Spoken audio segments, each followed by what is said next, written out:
Hey, listeners, we're bringing you something special today. It's a podcast I think will be right up your alley. Tools and Weapons from Microsoft Vice Chair and President Brad Smith. Tools and Weapons looks at technology's impact on our changing world. And to celebrate 50 years of Microsoft, Brad is hosting exclusive conversations with the company's CEOs, where they share their take on the company's legacy and its AI-fueled future. So here's what we have. It's a clip where Bill Gates takes Brad back to the days when computing power was precious and explains why his and Paul Allen's idea about software was so revolutionary at the time. You can listen to the whole thing and tons of other great episodes by searching for Tools and Weapons with Brad Smith, wherever you get your podcasts. Enjoy, and we'll be back with a normal episode soon.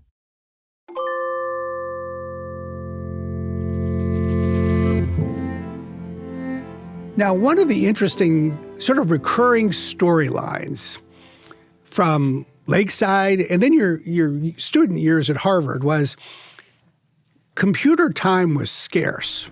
It was controlled, wasn't even necessarily for sale. So you all are always scrounging around one way or another. Even at Harvard, you're sneaking Paul Allen, who's not a student at Harvard, into the Harvard computer lab. You get in a little bit of trouble.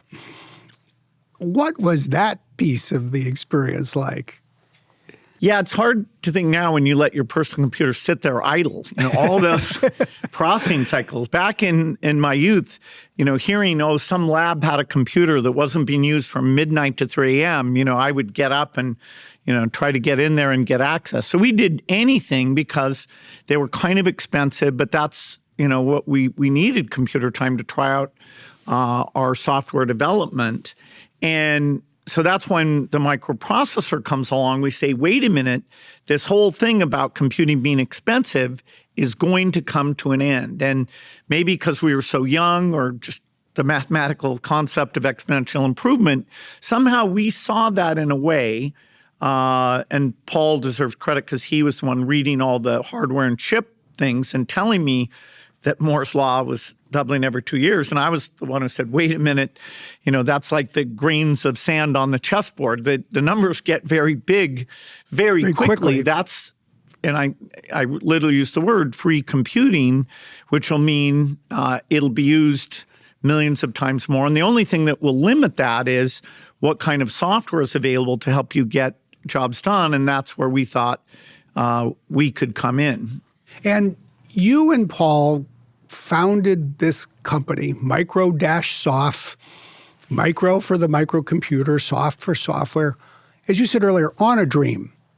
How would you define, looking back, the way you all thought of that dream? Well, it's crazy that the dream came true.